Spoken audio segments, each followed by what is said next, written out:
We begin today with the continued fallout between the United States and the European Union over allegations that the U.S. has been spying on its closest allies. German officials have confirmed that the EU is now mulling over sanctions on the U.S. government. These sanctions would impede the U.S. government's access to a law enforcement tool mainly used to track the flow of money associated with terrorism. But it seems the international leaks that incited this action are far from over. Journalist Glenn Greenwald now says there are many more ahead. We're working as fast as we can to make sure that all of these documents get reported in every single country where there are documents for it, which is most countries in the world. And what we've seen in Brazil and Germany and France and India and now Spain, of course in the United States, is going to repeat itself continuously for the next several weeks or months in almost every country around the world. Here in Washington, the tone took a very serious turn as Senator Dianne Feinstein, a vocal NSA supporter, called out the agency. She said, "With respect to the NSA collection of intelligence on leaders of U.S. allies, let me state unequivocally, I am totally opposed. I do not believe the United States should be collecting phone calls or emails of friendly presidents and prime ministers." Meanwhile, on Capitol Hill, the House Intelligence Committee is holding a hearing to discuss the role of FISA in the surveillance of American citizens. Now, FISA, or the Foreign Intelligence Surveillance Act, is the piece of legislation that sets guidelines for the NSA's bulk collection of foreign intelligence information. This is the committee's second open hearing since former government contractor Edward Snowden leaked detailed information about how the programs operate back in June. In a statement, a House panel spokesperson said the hearing was in place to, quote, assess a number of proposals to improve transparency and strengthen privacy protections to further build the confidence of the American public in our nation's FISA programs. So to talk about this hearing and the latest on the NSA, I'm joined now by RT's Sam Sachs, who is live at the Capitol. Sam, the hearing was supposed to consider a number of proposals. Can you talk about what those proposals entail? Sure. Good to be with you, Amira. So just to recap, the FISA court is this top secret court that we're told provides the oversight over a lot of the NSA's surveillance programs, including the bulk metadata collection program. So the NSA has to go to this court to get a lot of these court orders. Problem is, nobody knows what really goes on inside this court. A lot of the court opinions are classified. There's only one, it's not an adversarial court. There's only one arguer, and it's from the government, and they go to the judges to get information. There's no one representing the privacy of the individual who the government is trying to get information about.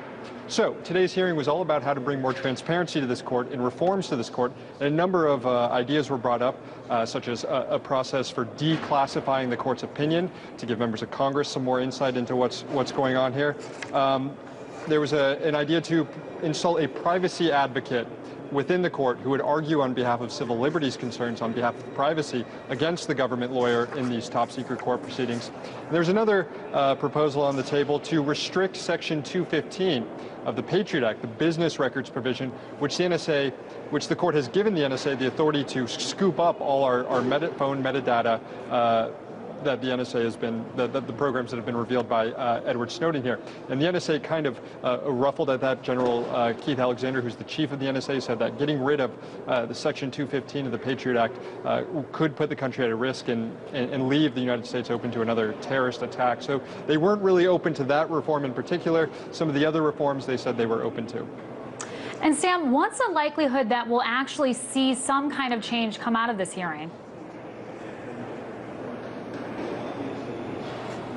Well, there is a pretty good likelihood, I'd say. It's important to remember that a lot of these individual FISA court reforms are incorporated into broader NSA reform bills that have been introduced. And when it comes to the chances of these bills passing, there's bipartisan support, which is something that's unusual around Congress here.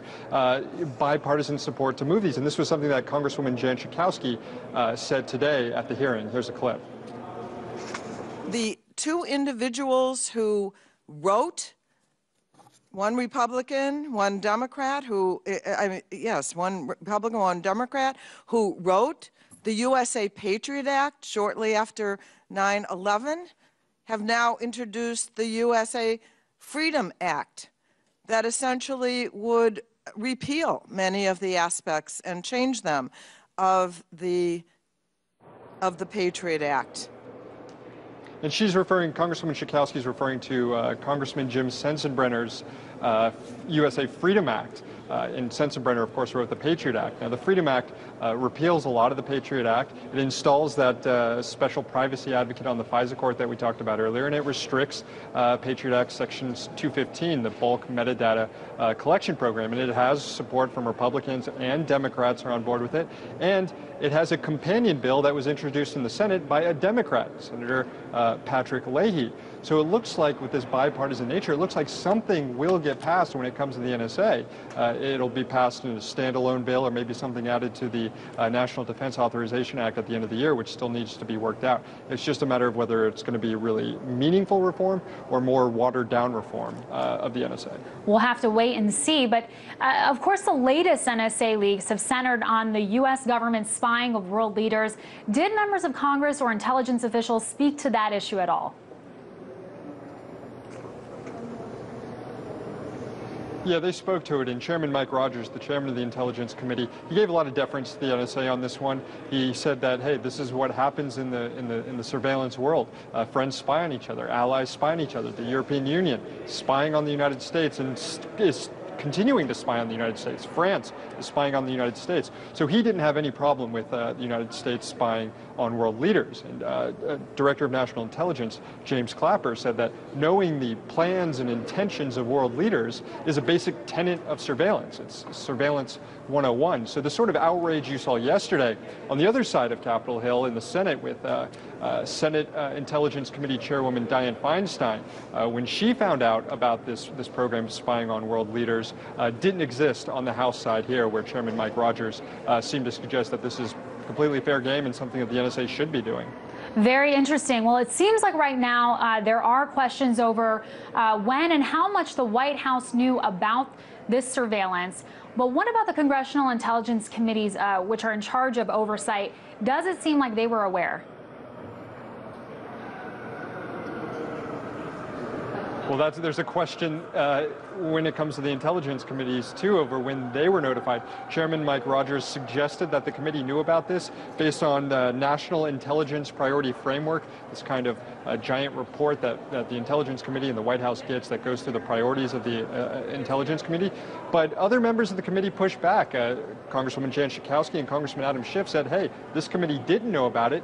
They asked the NSA why they didn't know, why they weren't informed about these programs, which led to this confrontation between Chairman Mike Rogers and Congressman Adam Schiff over whether or not the committee actually knew about the program to spy on world leaders. Here's the clip.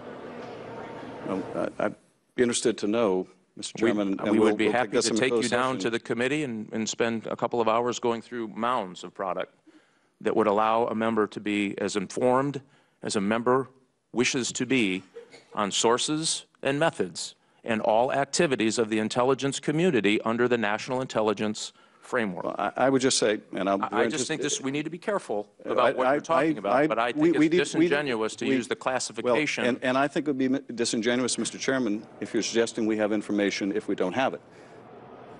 Because that was a very public and a very embarrassing dust-up on a House Intelligence Committee where you have members debating what they knew about and when they knew it. And this is a committee that we're told is providing oversight on the NSA. And given what we heard from Senator Dianne Feinstein yesterday, it would seem to suggest that Chairman Mike Rogers didn't actually know about it if his counterpart in the Senate didn't know about it, and that neither intelligence communities were fully briefed on this program that authorized spying on world leaders. Well, that was political commentator Sam Sachs on Capitol Hill. Thank you.